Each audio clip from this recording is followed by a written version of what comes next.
The religious cults of the ancient world brought to life secrets of the occult, the hidden world of the supernatural. Researchers are now discovering that these cults and secret societies were founded upon a wealth of technology. How did an ancient cult communicate with the dead through the power of machinery? How did a life-size statue of Jesus Christ spring miraculously to life? What ancient science protected a holy military order and its city against certain annihilation? And how did an ancient civilization recreate the mysteries of hell? A newly discovered underworld where no cameras have gone before. The secret science of the occult is our ancient discovery.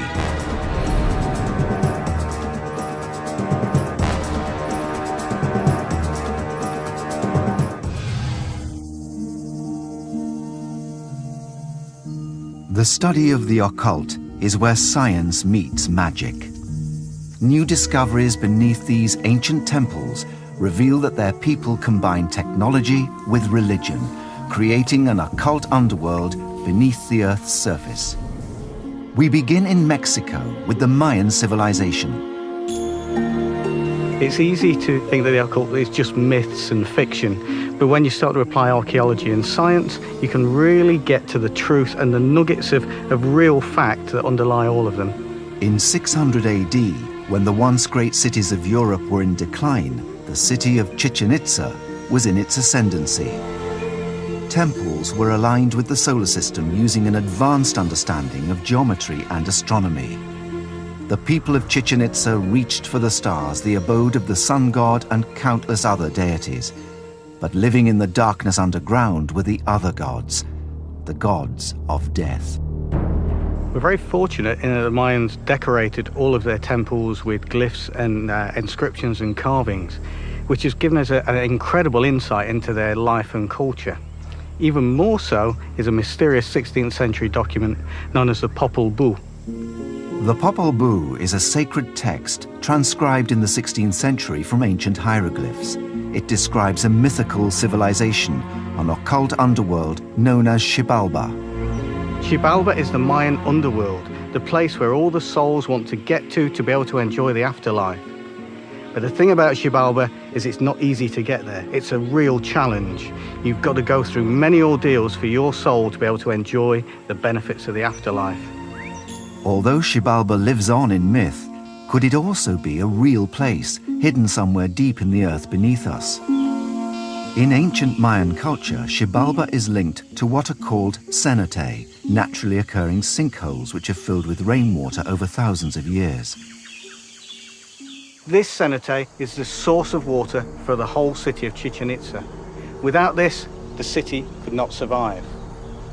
It was so important that they built a sacrificial way, a sakbe, all the way through here, through the jungle, to the cenote.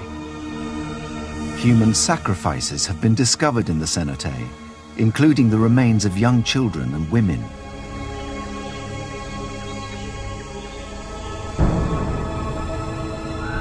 So could Xibalba be a cenote? Using the clues from the Mayan sacred book Popol Vuh, we can start to unravel the Mayan sacred code. But there's only one place we can really do that, and that's to explore Xibalba itself. We need to dive into a cenote. This is what John and a team of underwater cave divers will attempt.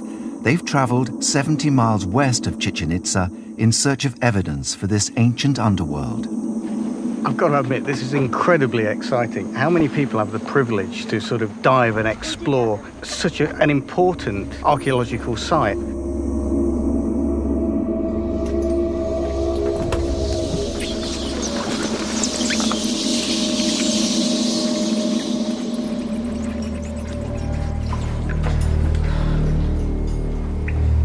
As they probe into the darkness, the team is stunned to find a level of architectural detail rarely seen beneath the Earth's surface. They have uncovered a sakbe, the ritual roadway that connects the temples and ceremonial centers. When we see a road like this, that's a ritual purpose, and maybe they made pilgrimages here. The roadway runs for about 300 feet and is built from locally quarried limestone cut to shape using stone tools. Its layout suggests that it leads to a place of worship where votive offerings were made to the rain god, Chark. This sack bay, this evidence of construction underground, is absolutely, totally unique. To spend the time to actually cut blocks, bring materials down here and lay them down means this was amazingly important for them. This new discovery deep beneath the earth suggests that the Mayans believed this place to be as sacred as the temples that soared to the heavens. So perhaps Xibalba is not just a myth. The sacred text of the Popol Vuh describes a chamber of infernal heat. Down here in the darkness, the temperature can reach to more than 100 degrees Fahrenheit. And there are bats everywhere. The House of Bats is one of the rooms of Xibalba. Here we've got bats, thousands of them, flying around all the time. There's no wonder the Maya think of this as their sacred place, the road to the underworld. The ancient Mayans brought their engineering skills to the service of religion. Opening up here is the realm of the gods of the dead.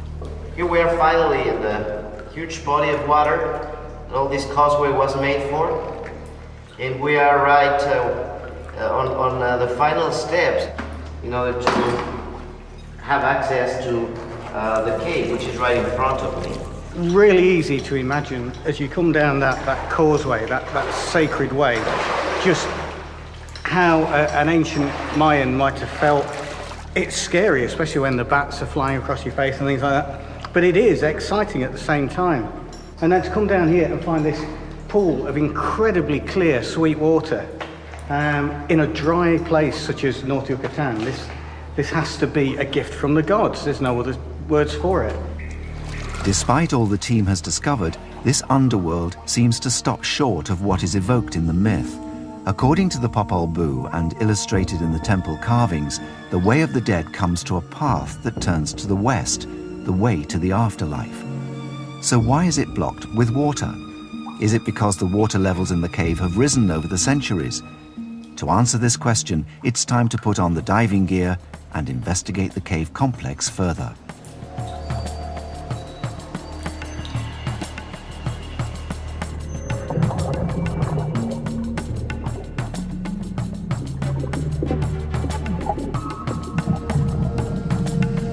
The divers discover that this is not the end of the cave system. In fact, it stretches further and further into the darkness.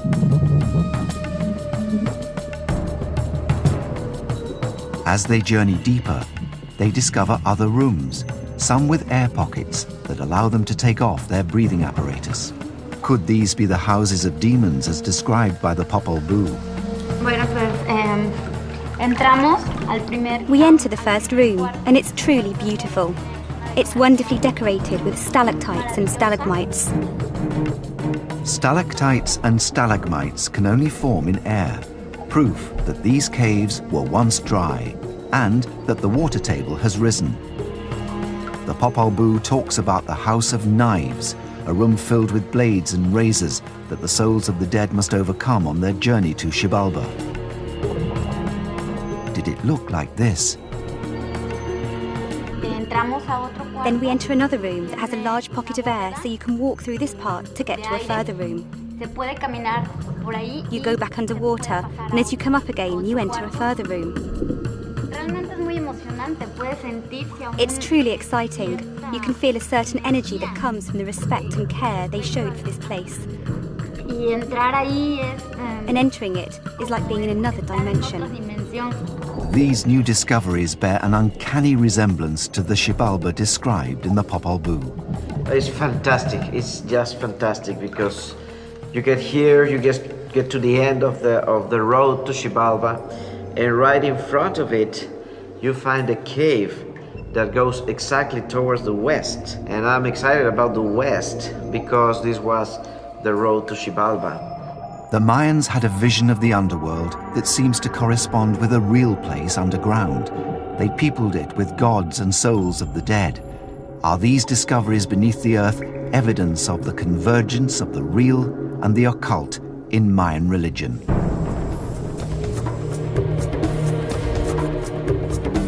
Our next discovery involves the use of technology in the churches of the Middle Ages and how a life-size statue of Jesus came to life, inspiring awe and veneration in the 16th century.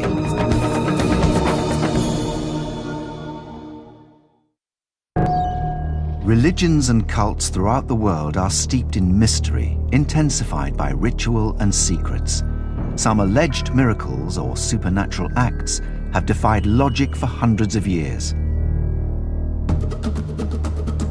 In 16th century England, a full-size wooden statue of Jesus Christ overawed people by coming to life.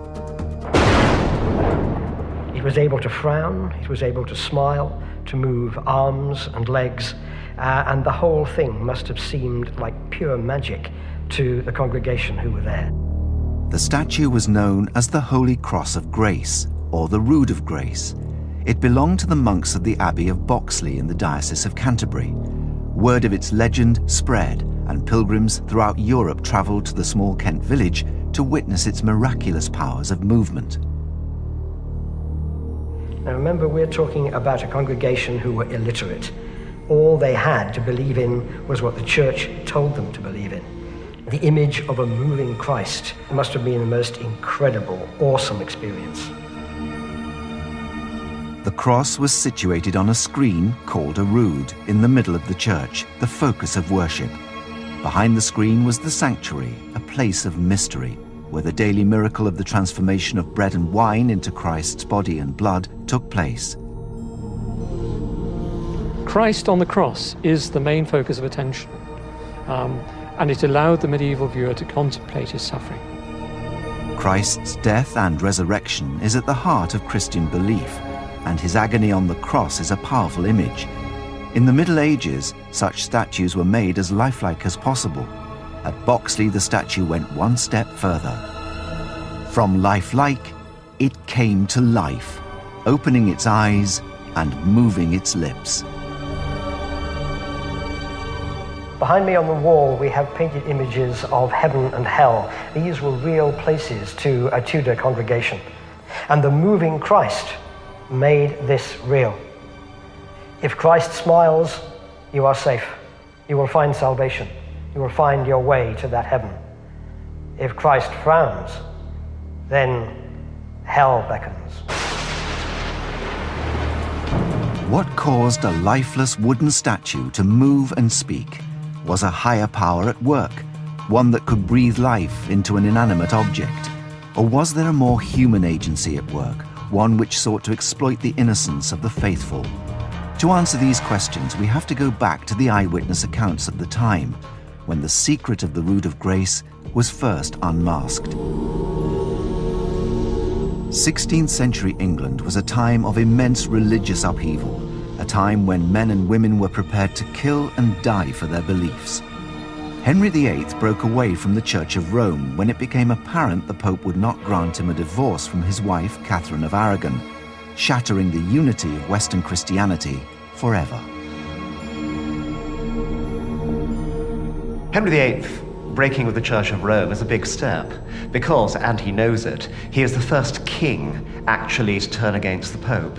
So what he's doing is big, bold, charismatic, and all the stuff that Henry wants to be.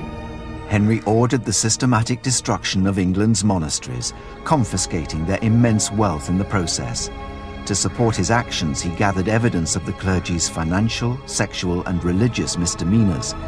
In 1538, one of his agents handed him a propaganda coup, a discovery that implicated the monks of Boxley in a fraud behind their famous miracle.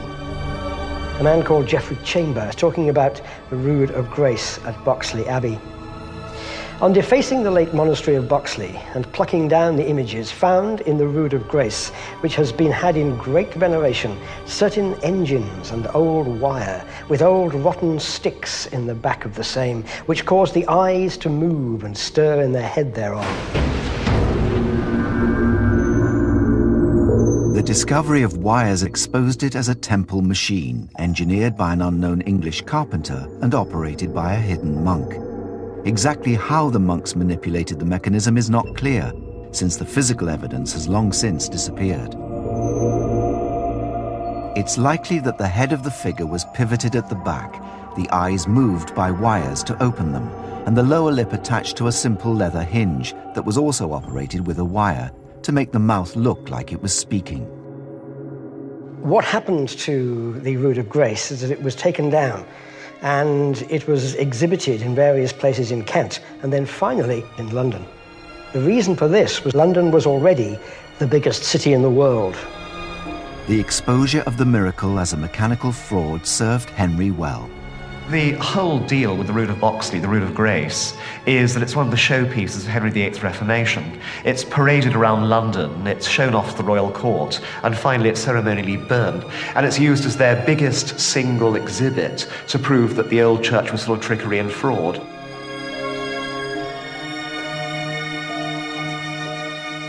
So why did the monks do it? Was it a technological extension of the wall paintings and statues that encouraged the faithful in their devotions, or was it a cynical money-making ploy to bring in gullible pilgrims?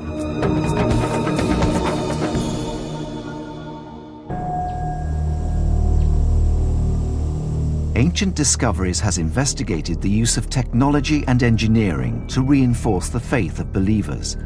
Now we'll examine how that same faith inspired new technology to combat its enemies. In the early Middle Ages, the Order of St. John was founded in Jerusalem to care for sick pilgrims. By 1530, its base was the Mediterranean island of Malta. Part monk, part soldier, the Knights of Malta dedicated themselves to the spiritual and military defense of Christianity. The order is unique because it did start as a monastic order with the individuals taking the vows, the monastic vows of poverty, chastity, and obedience. And it grew into a warrior order as well to defend the faith.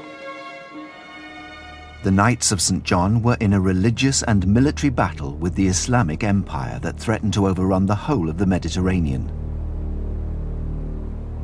In 1565, on the island of Malta, they faced annihilation from an invading force sent by the Ottoman Sultan, Suleiman the Magnificent. By the time the Ottomans have got their army ashore, there are at least 25,000 soldiers and possibly 10,000 more men from the navy who can be used if necessary. The Christians have around 500 knights, 3,000 mercenaries, probably another 3,500 Maltese militia. The order was outnumbered 4-1. If we look at the raw numbers, it might seem that the knights must have been supermen. They took on and defeated 4 times their number of Ottoman troops. Not any old Ottoman troops, but the very best household troops of the most powerful man on earth. How did the knights overcome these overwhelming odds? Prayer and faith doubtlessly inspired their immense courage and resourcefulness. They planned for a 4-week siege, and of course it went on for nearly as many months, with appalling casualties. The order was going to survive by the will of God, or it was going to perish there on Malta. The Ottoman armada of 190 ships was one of the largest invasion forces assembled since antiquity. The thoughts of any knight seeing that huge armada descend on Malta, when the Grand Master of the time, La Valette, had tried for years to persuade Europe that this was going to happen and no aid had come.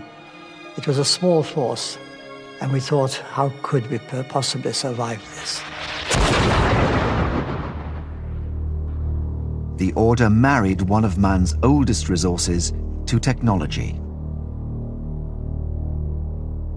Throughout the history of warfare, men have constantly tried to find ways of harnessing fire, the most deadly element known to primitive man, a way of getting into the primeval psyche of the human. And the Knights of St. John, like the Greeks of Byzantium, like the ancient Greeks, and in the 20th century, flamethrowers and napalm, they found a way of harnessing fire for military purposes. Andrew Lambert has come to Malta's National Library, home to documents of the order that date back to before the Great Siege. He's unearthed a text that could reveal evidence of the Knights' fabled fire weapon. This is the Balby manuscript. This is the original first-hand account of the Siege of Malta, written by a man who was there in the first person, printed only a few years after the battle finished. This is the most important single account of the Siege of Malta. The text vividly describes the terrifying destruction wrought by Turkish artillery during the Great Siege. One of the things Balbi does is, here at page 39, he describes how when the Turks commenced their bombardment during the night of St. Elmo, the fireworks being thrown up by both sides were so luminous that they turned night into day. Buried in the account is a description of a devastating weapon deployed by the knights. It was called a trump, an old name for a trumpet, a flamethrower that discharged a sheet of fire upon the attackers as they swarmed up the walls. It sometimes incorporated a device which fired a number of bullets.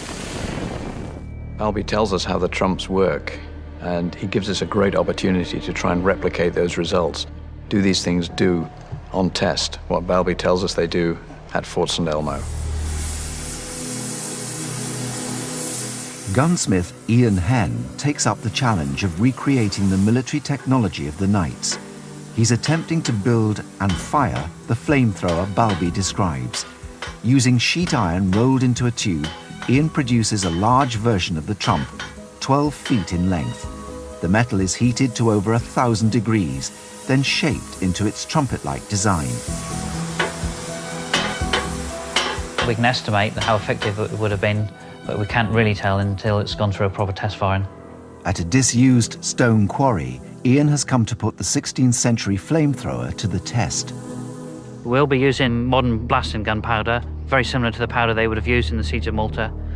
They had what was known as corn powder, which had been in existence for about 150 years by then, and it's very similar to modern black powder.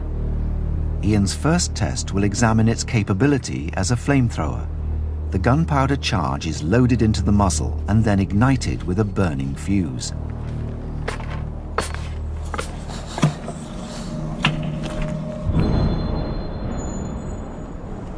Giving fire!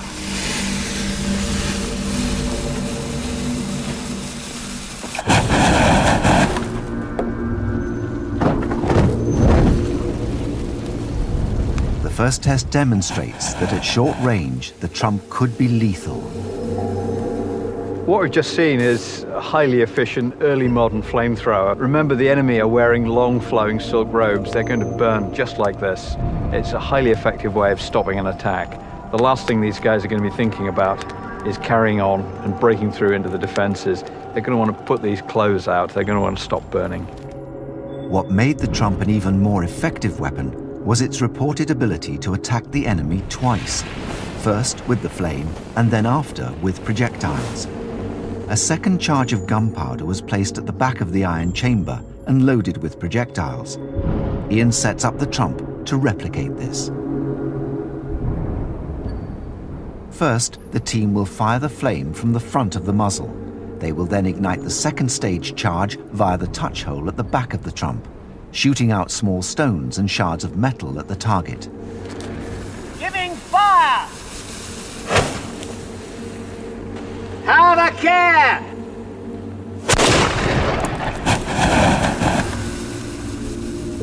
There's a lot of flame, a lot of smoke, a lot of noise, not once but twice. So you can be set on fire, you can be shot. And at night, with these large flashes and flares, it's going to be a really frightening thing to be coming up against. The tests confirm that it would have been an effective firearm against attack and would have performed exactly how the Balbi text describes, combining a terrifying stream of fire with a deadly hail of shot. But the trump is not the only extraordinary weapon mentioned by Balbi in his account of the siege. The ancient manuscript tells us about an even deadlier secret weapon, one that helped the Knights of St. John secure their extraordinary victory.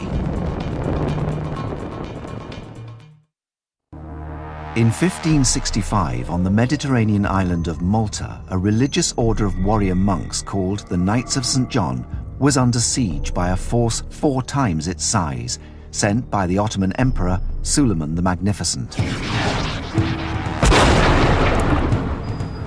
The extraordinary victory of the Knights in their holy war was partly due to the development of terrifying weapons. Historian Andrew Lambert is investigating the mysterious arts of the armourers of the Knights of Malta. He starts at Fort St Elmo, where the siege began. Out here we can see just where the Turkish galleys would have been, forming up under oars, ready to bombard the castle. And there would have been dozens of them, each one with 2 or 3 cannon facing forward, continuous rain of fire on the seaward side of Fort St Elmo. Throughout June and July 1565, fighting was intense. Both sides were merciless, and thousands of soldiers were killed. When the Ottomans capture some knights, they crucify them in a mockery of the crucifixion of Christ, and then float them across the harbour to try and intimidate the knights into surrendering. The knights respond by beheading their Turkish prisoners, which is again blasphemous, and firing their heads back into the Turkish camp. There's no quarter expected. This is life and death, and the losers will die. The knights had to play for time. If they could hold out until the winter, the Turks would have to return home.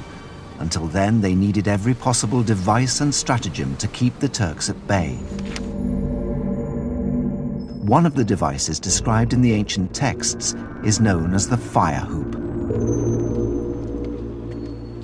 For the defenders of St Elmo, this was the crisis. Under constant artillery bombardment, the men standing at the parapet would have been cowering below under heavy artillery fire, constantly being sniped at with muskets. They'd have brought the hoops blazing, one man on each side, with long iron tongs. And the trick was to flick them over the top and get them rolling down onto the Turkish infantry as they stormed up the assault bridge. They're often referred to as firework hoops, and they were in fact smeared in linseed oil with wool and gunpowder. And the idea was that these were like gigantic Catherine wheels spinning through the air. Because of what is on those hoops, we have a sticky burning mass. It is almost impossible to put out. How would this unlikely weapon work in practice? What was so innovative about the hoop? Could it really give defenders a decisive advantage against a mass assault of determined warriors with their siege ladders and engines? These are questions ancient technology expert Richard Windley is attempting to answer using the same materials described in the Balbi manuscript. So basically we've got a large hoop, we bind it with wool and cotton, and these would then be soaked in flammable oils. And then over the top of that we start to bind material, something like coarse hessian or any old material which is going spare will do the trick. This is then bound round very tightly and held on with wire, and then it was dipped in molten pitch. They also use flammable compounds. The flammable compound Richard is using consists of natural oils and waxes, animal fat and gunpowder, ingredients available to the knights during the siege. This was a highly secret formula in the Middle Ages and was applied to the iron hoops usually used to make barrels. Because I don't know what's going to happen, I'm going to pop the goggles on just for safety and light it, and we'll see what happens.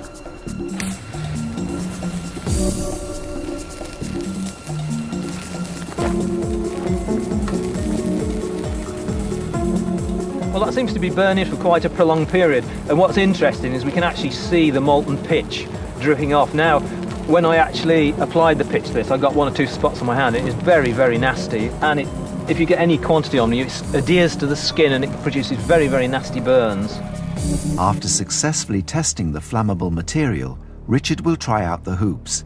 At the bottom of the cliff face, a set of targets has been set up to represent the Turkish troops in their flowing robes. Thousands of Turks would have attacked the knights' positions at once. Richard's task will be to set fire to them using the hoops.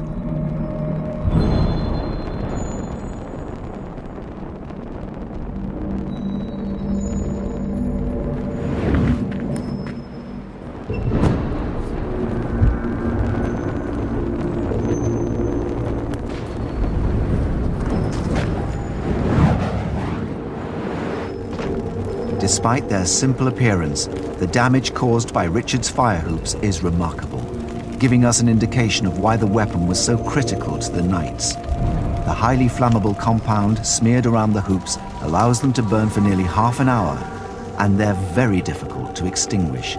2 or 3 soldiers could easily have become entangled with just one of these blazing hoops. Throwing these down in their hundreds, the knights sowed panic and destruction among the besieging soldiers.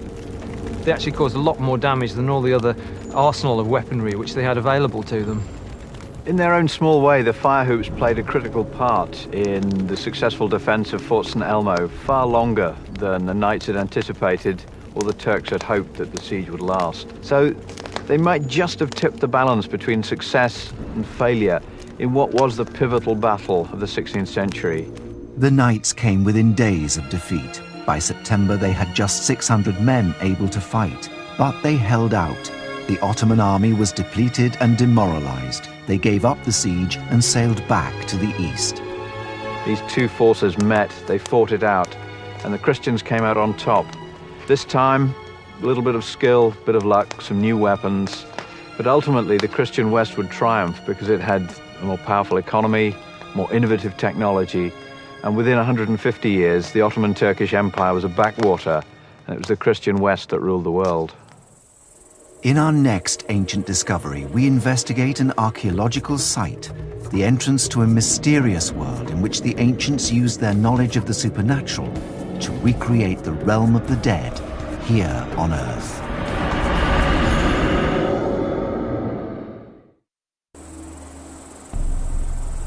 In 1953, archaeologists uncovered a strange site in the north of Greece that had remained hidden for over 1,000 years. It was a mystifying maze of corridors and rooms that led to a central sanctuary. In a stone chamber hidden underground, the archaeologists discovered figures of ancient gods. More intriguing, however, were the remains of substantial pieces of machinery. Historian Michael Scott has set out on a mission to discover the site's secrets. Well, since 1953, finds have been coming to light at this site that has left us with a mystery. We have a heavy-duty machine here. We have counterweights made of solid iron. We have ratchets, which would have been used as a kind of braking mechanism. But what is this machine? Opinions are divided. On the one hand, some people think that we have some kind of catapult, or indeed several catapults. The iron machine parts date to the 3rd century BC. If they had a military use, experts suggest they would probably have been part of a large catapult that could have been used to defend the site. But there is another, more compelling theory, that the machinery was connected with secret occult ceremonies that were practiced here. The site was a cult shrine dedicated to necromancy, the Greek word for consulting the dead. Pilgrims, both rich and poor, would come from far and wide to discover their fate by speaking to the spirits of those who had passed on. Also found at this site was a statuette of the goddess Persephone. Persephone, the wife of Hades, the lord of the underworld. Persephone, the woman that Hades came back up from the underworld into the real world to grab and take back down to the underworld as his bride. So what we may have here at this site is not some kind of defensive farm or keep, but actually an oracle of the dead.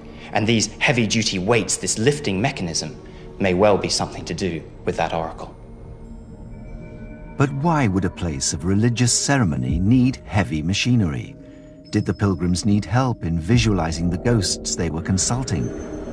It was not unknown at the time to give mechanical inspiration to worshippers. So was this machinery used to summon forth spirits and not as a catapult? Michael is taking the route the ancients took to the site, but this time to unlock its mysteries, not to take part in them. You chose to consult an oracle of the dead if there was particular information that only that dead person knew that you now needed. You went to the oracle of the dead as something of a last resort. You had to be bold, strange, or desperate to go anywhere near them. To recreate the awe-inspiring experience, Michael follows the same route that would have been traced by an ancient pilgrim, as described by Herodotus in his book, The Histories, written in the 5th century BC. Herodotus locates the Oracle of the Dead on the river Acheron in the northwest of Greece. It still flows into the sea near the ruins of the ancient site. In Greek mythology, the Acheron was one of the rivers that flowed into Hades, the hell of the ancient world, where the souls of the dead were ferried across by the boatman Charon. Visitors to the oracle would have passed this way and been reminded that the underworld was near. To come here on the Acheron River, to follow that route in search of the Oracle of the Dead, is to get back into the footsteps, to make the journey that those ancients made all the way to try and find the answer to their questions. And so it makes it so much more real, so much more exciting, so much more vivid to understand exactly what they felt as they made that journey. The Oracle of the Dead was called the Necromanteon in Greek, from which is derived the word necromancy, speaking with the dead. The shrine was known in the texts of Herodotus and Strabo as one of the gates of hell. Destroyed by the Romans in 167 BC, it was buried in the rubble of time. The site was rediscovered and excavation began in the 1950s, which is when the machine parts were found. The location corresponds to the descriptions in ancient texts. This is the Oracle of the Dead and a gate of hell. This is the place believed to be the heart of the Oracle of the Dead. It's where the visitors to the Oracle could get in touch with the souls of their dead relatives. The maze of corridors and rooms now begins to make sense. Someone who sought out an oracle was known as a consultant. After rituals of purification and sacrifice, he or she followed the narrow and winding passages to the central sanctuary, which is where the mysterious machine parts were discovered. After the long stages of preparation, and perhaps up to 29 days of fasting, the consultant came here, the final turn before entering the room of the Oracle of the Dead. Here, he may well have been fed with hallucinogenic beans and herbs that were meant to give him an intensely heightened sense of the ghost that he was about to experience. And so he took that final turn and went into the room.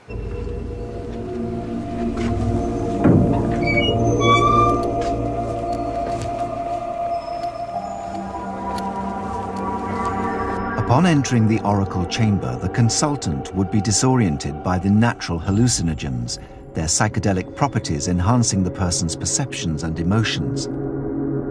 When you came into that room, it would have been dark, just like where we are now.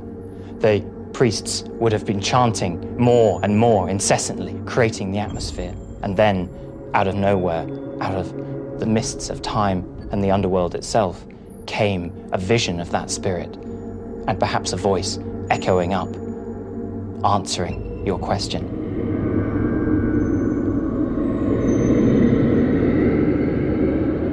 How this happened was veiled in secrecy, secrets that researchers hope to discover.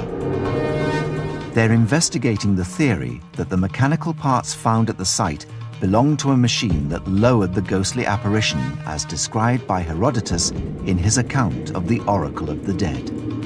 If these apparitions of ghosts did appear, then it's most likely that they came down from above, a first floor from which they were lowered on some kind of crane mechanism. But to get any further, to know for sure, we need to test it out. Were these apparitions human? Ancient technology expert Richard Windley is investigating the theory.